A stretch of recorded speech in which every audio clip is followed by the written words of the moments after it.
오늘 여러분과 함께 사도행전 2장 17절 말씀을 가지고 함께 나눌 설교의 제목은 복음을 위하여 꿈을 꾸는 삶입니다. 우리 한번 설교의 제목을 함께 읽도록 하겠습니다. 시작. 복음을 위하여 꿈을 꾸는 삶. 아멘. 자, 여러분, 오늘 여러분과 함께 한 영화에 대해서 소개하고자 합니다. 이미 여러분들이 인터넷에서 혹시 유튜브에서 이미 접하시는 뉴스에 통해 접할 수 있는 내용인데요. 혹시 이미지 보여줄 수 있나요? 네, 이미지를 보여주시면 보겠습니다. 이게 뭐냐면 킹 오브 킹스라는 애니메이션이 미국에서 개봉을 했습니다. 이미 뉴스를 통해서 이미 접하신 분들도 많이 있겠지만 이 애니메이션이 아주 큰 인기를 누리게 되었습니다. 첫 주에만 우리 한국 한화로 320억 원의 수익을 거두었고 지금 2주까지 해가지고 지금까지는 610억 원대 되는 수많은 그 수익을 거뒀다고 합니다. 네, 나오네요. 이 애니메이션이에요. 근데 아직 우리나라에서는 개봉하지 않고 미국에서만 지금 개봉한 상태입니다. 단 2주 만에 얼마요? 610억 원. 610억 원에 대한 수익을 이 영화를 통해서 했습니다. 하지만 이 영화가 우리에게 있어서 특별한 것은 한국 감독이 한국 회사가 한국 기술로 다 만들어서 영화를 미국에 처음으로 개봉한 거예요. 그러니까 이것이 미국에서 어떠한 회사에서 만든 애니메이션이 아니라 우리 애니메이션 하면 뭐 디즈니, 픽사라고 생각할 수 있지만 이 영화는 한국입니다. 한국 사람이 한국 감독이 다 했고 그래서 한국 자본이 들어갔고 한국 기술력이 들어서 만들어진 애니메이션이었습니다. 우리가 알고 있는 것처럼 이 수익은 이집트 왕자 1998년 나왔던 이집트 왕자가 가장 기독교 성경을 가지고 나왔던 애니메이션 큰 수익을 얻었는데 그것을 뛰어넘는 엄청난 수익을 만든 영화입니다. 여러분 아시겠지만 기독교 테마 가지고 주제를 가지고 특히 예수님의 생애를 가지고 누구도 영화를 만들거나 혹은 애니메이션을 만들 생각을 하지 않습니다. 왜냐하면 상품성이 없고 세상 사람들에게 그렇게 많이 팔릴 것 같지도 않고 수익을 얻을 수도 없고 인기가 없기 때문에 그 누구도 시도하지 않았던 일입니다. 하지만요, 이 감독님은 이 한국 사람은 한국 회사는 한국에서 이 일을 시작했습니다.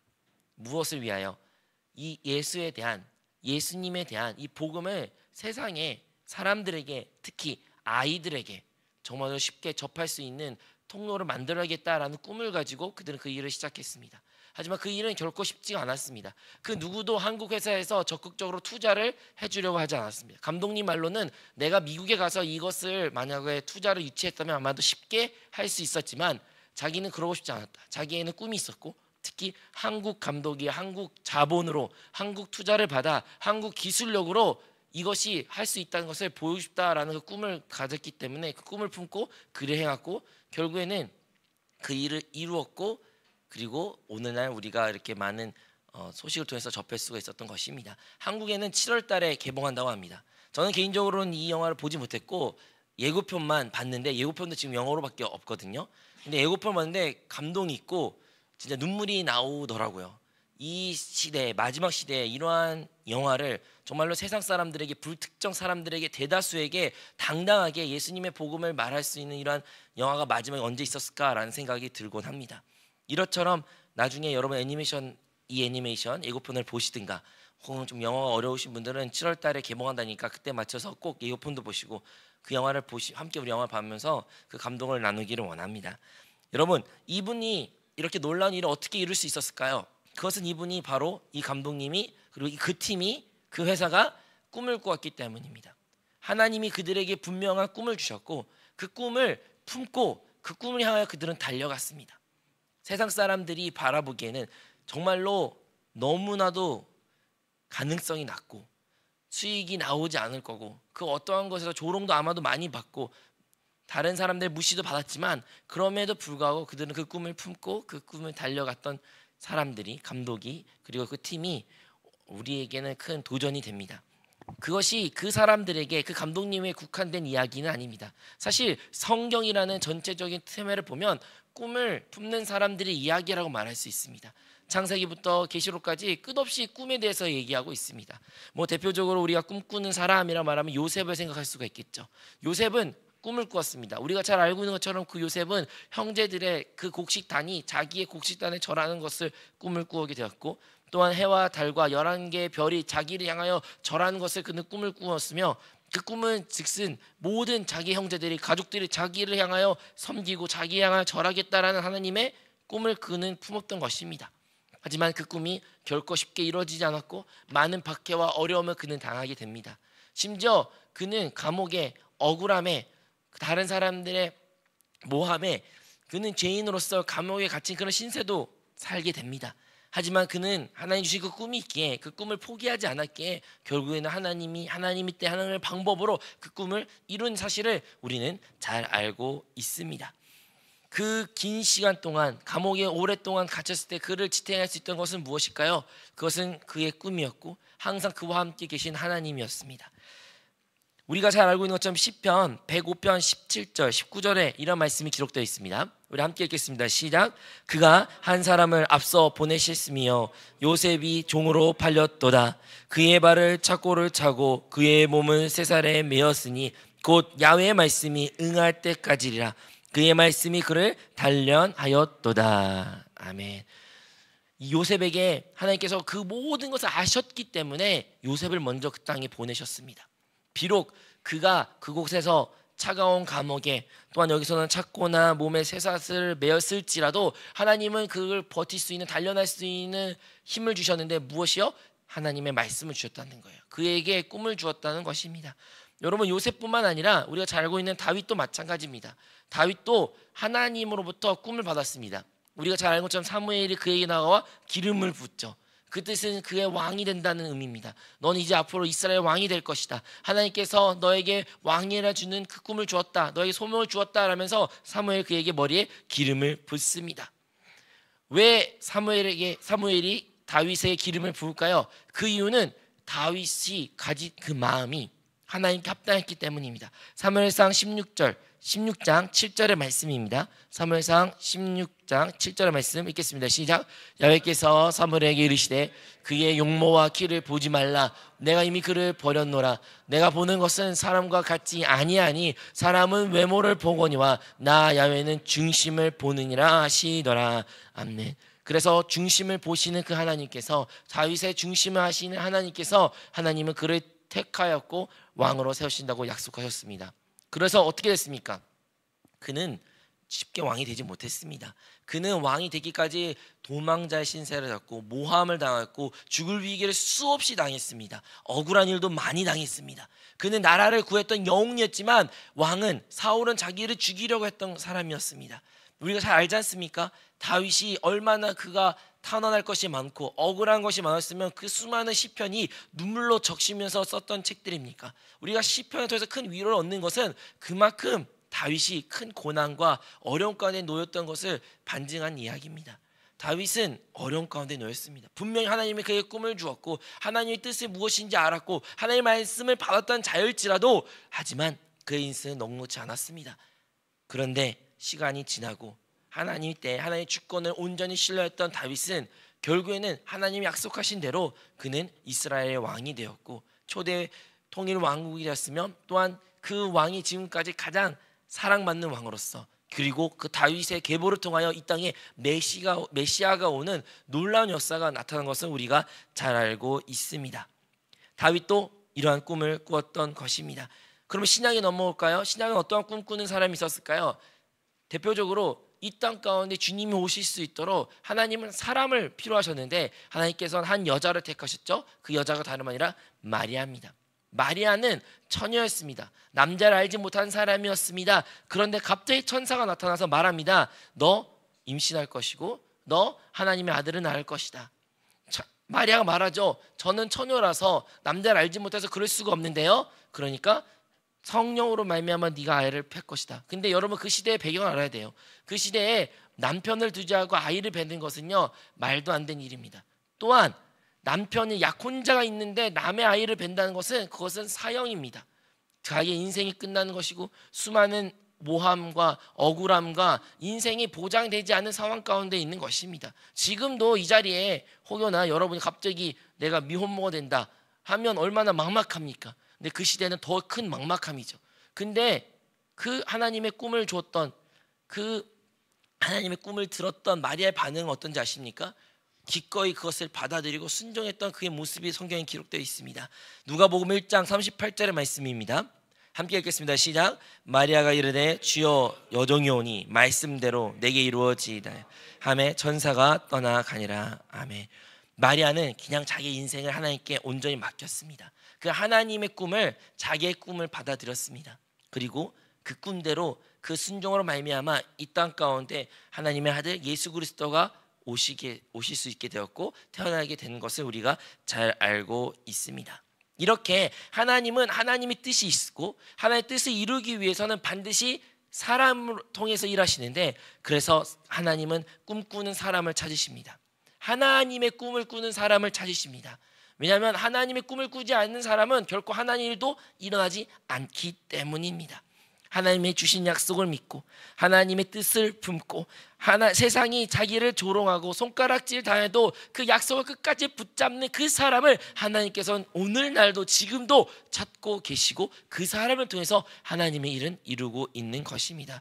여러분 안에 하나님이 주신 꿈이 있으십니까?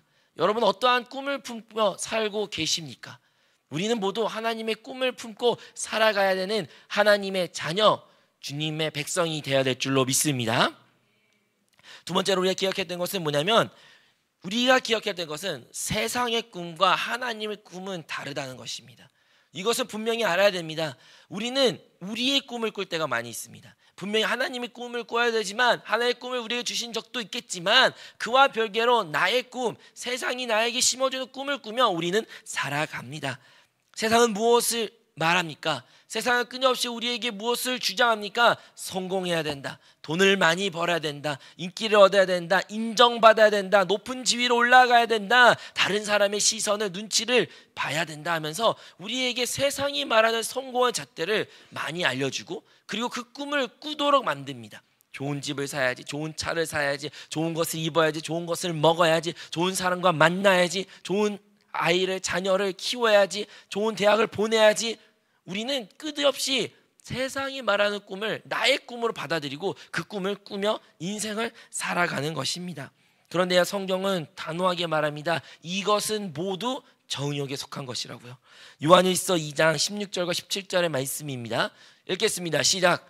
이는 세상에 있는 모든 것이 육신의 정욕과 안목의 정욕과 이 생의 자랑이니 다 아버지께로부터 온 것이 아니요 세상으로부터 온 것이라. 이 세상도 그 정욕도 지나가되 오직 하나님의 뜻을 행하는 자는 영원히 거하느니라. 아멘. 우리는 나 자신을 위한 꿈을 꾸며 살았습니다. 여전히 혹시 여러분 그런 꿈을 꾸며 살고 계십니까? 세상의 꿈을 꾸는 사람을 세상의 꿈을 꾸며 살아가는 사람도 이 자리에 있을 수도 있습니다. 하지만 결국엔 그 모든 것은 헛되게 되는 것입니다. 성공해도 헛되고요, 실패해도 헛되고요, 이루어지지 않아도 헛됩니다. 모든 것은 공허한 것에 끝이 있는 것입니다. 아무리 성공을 위해서 열심히 살아도 건강을 한번 잃잖아요. 그러면 엄청나게 허무함을 느끼게 됩니다. 아무리 내가 건강을 하잖아요. 돈이 없으면 또 허무함을 느끼게 되는 것입니다. 아무리 내가 잘 되잖아요. 자녀가 불행하면 인생이 또 헛된 것처럼 느껴지는 것입니다. 아무리 자녀가 잘 되잖아요. 나의 주위 사람들이 불행한 모습을 보면 내 인생도 헛된다고 느끼는 것입니다. 우리는 이 세상의 잣대로 행복을, 또한 그 꿈을 꾸며 살아가는 것이 행복할 것이라는 기대는 같지만 정작 그 끝은 행복이 없습니다. 수많은 기업가들이, 수많은 정치인들이, 수많은 연예인들이, 수많은 가수들이, 그리고 우리 주위의 수많은 사람들이 그것을 위하여 열심히 살았지만 그 끝은 공허고 그 끝은 슬픔고 결국은 극단적인 선택을 얼마나 많이 하는 것을 우리가 많이 보지 않았습니까? 그러므로 우리는 세상이 말하는 그 꿈을 향해 살아서는 안 됩니다. 재물을 위해서 살아서는 안 되는 것입니다. 왜 그럴까요? 그 재물은 마치 우리에게 손에 집힌 것 같지만 하루아침에 그냥 사라지는 것들인 것입니다. 잠언이 그렇게 말합니다. 잠언 23장 5절에 기록되기를 내가 어찌 허무한 것에 주목하겠느냐. 정령이 재물은 스스로 날개를 내어 하늘을 나는 독수리처럼 날아가리라. 우리가 그토록 원하는 재물, 그토록 많이 얻고 싶은 그 재물, 그것을 허무한 것임에도 불구하고, 그것을 그램에도 불구하고 그것을 위하여 살려는 우리의 꿈은, 하지만 정작 그 재물은 어떻게 한다고요? 스스로 날개를 내어 하늘을 나는 독수리처럼 결코 우리가 잡을 수 없는 것이라는 것입니다. 여러분, 이렇게 우리는 세상의 꿈을 꾸면 허무와 그 끝은 공허와 아무것도 남지 않는 것입니다. 하지만 하나님의 꿈을 꾸는 사람들은, 하나님 꿈을 나의 꿈으로 품고 살아가는 사람들은 이 세상 사람들과 완전 다른 인생을 살아갑니다. 그들에겐 공허가 있는 것이 아니라 참된 만족이 있고, 그들에겐 평안이 있고, 그들에겐 생명이 있으며, 그들에는 세상이 줄 수 없는 기쁨과 그리고 희락을 느끼며 살아간다는 것입니다. 어떻게 이것을 가능하게 할까요? 그것은 하나님의 꿈을 나의 꿈으로 품었기 때문입니다. 하나님의 뜻을 나의 뜻으로 삼았기 때문입니다. 하나님의 꿈대로 하나님의 꿈을 이루기 위하여 헌신한 사람들은 항상 그 끝에 항상 만족이 있으며 기쁨이 있으며 영광이 있다는 것을 우리는 기억해야 될 줄로 믿습니다. 여러분, 하나님의 꿈은 무엇일까요? 다름 아니라 내가 사는 것이 아니라 그리스도가 사는 것이 하나님의 꿈이십니다. 여러분, 하나님의 꿈은 무엇일까요? 돈을 위해서 살아가는 것이 아니라 복음을 위해서 살아가는 것이 하나님의 꿈인 것입니다. 하나님의 꿈은 무엇일까요? 내 기업이, 내 가정이, 나의 어떠한 나라가 잘 되는 것이 아니라 하나님의 나라가 온전히 세워지는 것이 하나님의 꿈이라는 것입니다. 주님께서 말씀하셨지 않습니까? 마태복음 6장 34절에 너희는 먼저 그 나라와 그 일을 구하라고 주님께서는 말씀하셨습니다. 우리도 그러한 삶을 살아가야 됩니다. 우리는 먼저 그 나라와 그 일을 구하는 그 삶, 하나님의 꿈을 나의 꿈으로 품고 그 꿈을 위해 달려가는 삶, 그 삶을 살아갈 때 나머지 우리의 모든 것이 채워지는 것이라는 그 순서를 우리는 반드시 기억해야 됩니다. 세상은 자기를 위하여, 자기 것을 얻기 위하여 부단히 노력합니다. 그래서 많은 기업가들이 있었고, 많은 나라가 세워졌고, 제국도 있었지만, 여러분 시간 지나 보십시오. 무엇이 남습니까? 무엇이 기억됐습니까? 그 수많은 노력과 자기 인생을 갈아서 바쳤던 그 많은 일들이 지금 어떠한 의미로 남아 있습니까? 누가 기억해 줍니까? 아무것도 남지 않고 아무도 기억되지 않고, 아무리 제국일지라도 나라는 결국은 쇠퇴해지고 사라지게 되는 것입니다. 하지만 하나님의 나라는 영원할 것이며, 하나님의 위한 그 일들은 하나님께서 영원히 기억할 것이며, 하나님의 꿈을 꾸는 자들에게 하나님께서는 상을 주신다는 것을 우리는 믿어야 될 줄로 믿습니다. 여러분, 킹 오브 킹스라는 애니메이션을 생각해 보면 세상의 논리로 보면 어떻습니까? 누가 기독교 애니메이션을 보냐? 누가 기독교 애니메이션 돈 주고 보냐? 그냥 나중에 DVD 나오거나 아니면 뭐 스트리밍에서 나오면 그때 보지. 아니, 그것조차도 보지도 않지. 누가 그것을 극장 가서 볼 것이냐? 세상 사람들의 논리는 그랬습니다. 심지어 예수 믿는 사람들도 그러한 논리로 그 영화에 투자하지 않았습니다. 그리고 이 자리에 그렇게 생각하는 사람도 있을 수 있습니다. 하지만요, 이 프로젝트는 비록 세상 사람들에게 온전히 외면당한 프로젝트였지만, 이 프로젝트를 진행했던 사람은, 감독은, 그 팀은 순순히 하나님의 그 꿈을 품는 사람으로서 그 꿈이 이루어질 때까지 포기하지 않냐고 그 투자자를 찾고 문을 두드리고 설득하였고, 결국에는 그것을 진짜 실현시켰던 것입니다. 왜 그랬을까요? 왜 그럴 수가 있었을까요? 그들이 자기 잘 먹고 자기 잘 살기 위해 자기의 체면을 위해서 살았다면 진작 포기했을 것이고, 아니, 시작하지도 않았을 것입니다. 하지만 그들은 포기하지 않았고, 그들은 끝까지 붙잡을 수 있던 것은 복음을 위하여, 하나님의 그 꿈을 이루기 위하여, 하나님 주신 그것을, 하나님의 그 비전을 이루는 도구로서 자기의 삶이, 자기 팀이 사용된 것을 잘 알았기에 그들은 그 일을 행했던 것입니다. 오늘날 수많은 그리스도인들도, 그리고 우리도 이러한 비슷한 상황에 놓여 있습니다. 우리도 하나님의 꿈을 꾸는 자들이 있다면, 근데 그 꿈을 여러분 지금 어떠한 자세로 붙잡으며 살아가십니까? 아니면 그 꿈을 완전 외면한 채 그냥 잠시 세상의 꿈을 품고 내가 중심되며 나를 위한 인생을 살았는지, 아니면 세상이 말하는 그 잣대와 기준으로 위해서 사는 삶을 살았는지 우리는 점검할 필요가 있는 것입니다. 비록 하나님의 꿈을 꾸는 것이 힘들고 어렵고 세상 사람의 조롱을 받을 수 있을지언정 그 길에 참된 위로가 있고, 그 길에는 참된 기쁨이 있고 참된 진리가 있다는 것을 기억함으로써 우리는 하나님의 꿈을 다시 품고 그 꿈을 위해 달려가야 하는 하나님의 사람이 되어야 됩니다. 사랑하는 성도 여러분, 여러분들은 꾸시는 그 꿈은, 여러분이 품고 있는 그 꿈은 누구를 위한 꿈입니까? 여러분 자기 자신을 위한 꿈이십니까? 아니면 하나님의 꿈을 꾸고 계십니까? 우리는 영원한 것을 믿는 사람들입니다. 우리의 이 생애가 끝날 것이라는 것을 믿는 사람들이고, 우리가 죽으면 영생이 있다는 것을 믿는 사람들입니다. 그렇다면 여러분은 지금 무엇을 위하여 투자하고 계십니까? 무엇을 위하여 준비하고 계십니까? 진정으로 영생을 믿는 자로서 그 영원한 하나님의 나라를 꿈꾸며 살고 계십니까? 아니면 이 세상이 끝난 것을 분명히 믿는 사람으로서 그럼에도 불구하고 이 세상의 것을 위하여 인생을, 여러분의 모든 인생을 바치며 사신 사람들이십니까? 고린도전서 15장 58절에 이렇게 기록되어 있습니다. 그러므로 내 사랑하는 형제들아, 건실하여 흔들리지 말고 항상 주의 일에 더 힘쓰는 자들이 되라. 이는 너희 수고가 주 안에서 헛되지 않는 줄 알미라. 아멘. 사람들은 왜 이렇게 열심히 교회 다녀? 왜 이렇게 열심히 너희 쉬는 날마다 놀지 않고 딴짓하지 않고 왜 교회를 열심히 다녀? 왜 모임을 열심히 가? 왜 툭하면 교회야? 교회 왜 너 인생의 교회니? 세상 사람들이, 여러분 친구들이, 주위 사람들이, 여러분 부모님들도, 우리의 자녀들이 그렇게 조롱할 수도 있습니다. 하지만 우리가 그럼에도 불구하고 이 길을 택하는 이유는 이것이 헛되지 않기 때문입니다. 다른 어떠한 것을 해도 그 끝은 헛되고 공허하고 무의미합니다. 하지만 우리가 하는 이 교회 생활은, 우리가 품고 있는 하나님의 그 꿈은 결코 헛되지 아니합니다. 그 수고가 더하면 할수록 더 많은 것을, 나의 것을, 모든 것을 설사 바칠지라도 그것은 헛되지 아니한 것입니다. 성경에 가장 미련한 사람으로 세상 사람들 잣대 보기에는 예수님이 십자가에 돌아가시기 전에 마지막 만찬을 했을 때 한 여인이 그의 옥합을 들고 향유를 예수님 발 앞에 깨뜨린 사건이 있습니다. 정말로 그 연봉이 되는 어마어마한 그 액수를 그냥 그 순간에 그냥 깨뜨렸어요. 그냥 날린 거예요. 그래서 허비한다는 소리 들읍니다. 너는 왜 이것을 허비하냐? 이것을 왜 허비하냐 하면서 그를 누가 조롱했어요? 예수님의 제자들이, 그곳 있는 많은 사람들이 조롱했습니다. 하지만 딱 한 사람, 예수님만큼은 그것을 허비로 보지 않으셨습니다. 예수님만큼은 그것을 진심으로 기뻐하셨습니다. 그리고 그 여인이 했던 일을 복음이 전할 그 마지막 그 날까지 기억할 것이라고 말씀하셨던 것입니다.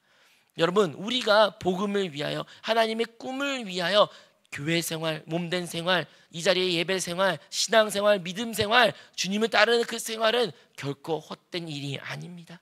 우리가 그 세상 사람이, 여러분 가까운 사람조차도 허비라고 느낀 그 일일지라도 주님께서는 기뻐하시고 기쁨을 받으시고 그리고 또한 기억하실 것을 우리 모두 기억해야 될 줄로 믿습니다.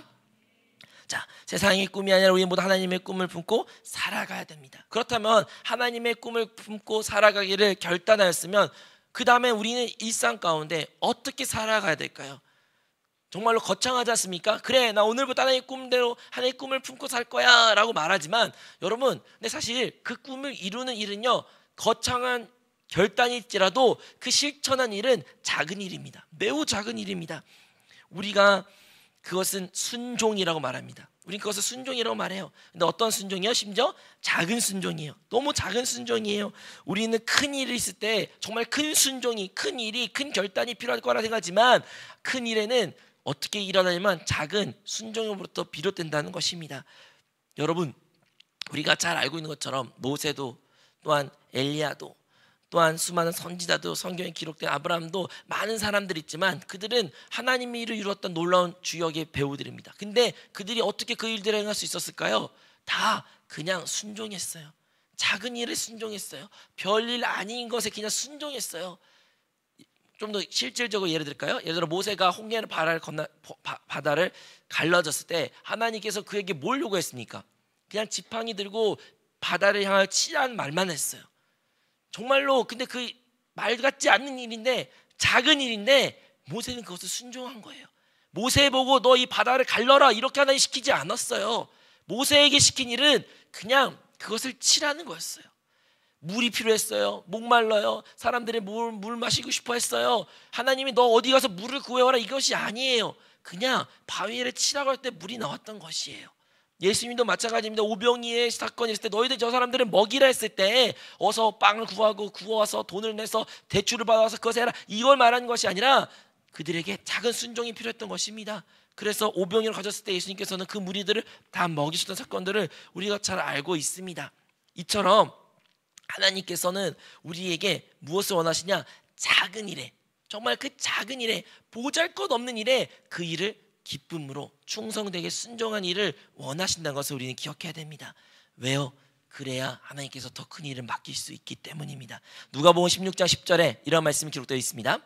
지극히 작은 것에 충성된 자는 큰 것에도 충성되고 지극히 작은 것에 불의한 자는 큰 것에도 불의하느니라. 아멘.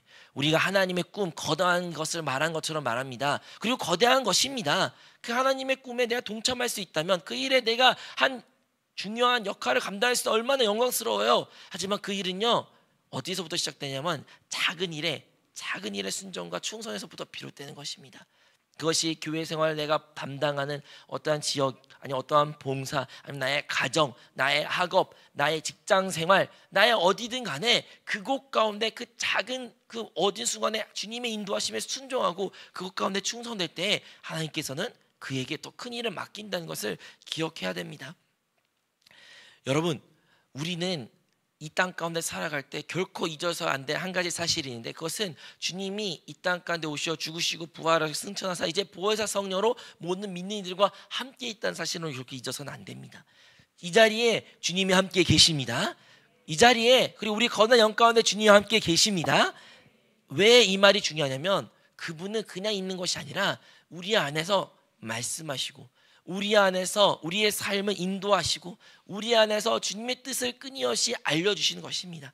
그렇기 때문에 우리의 일상생활 가운데 그 작은 순종이라는 것은 어디에다 초점해야 되냐면 내 안에 살아계신 그 주님에 대한 그 인도하심에 대한 기름 부음에 대한 순종을 말하는 것입니다.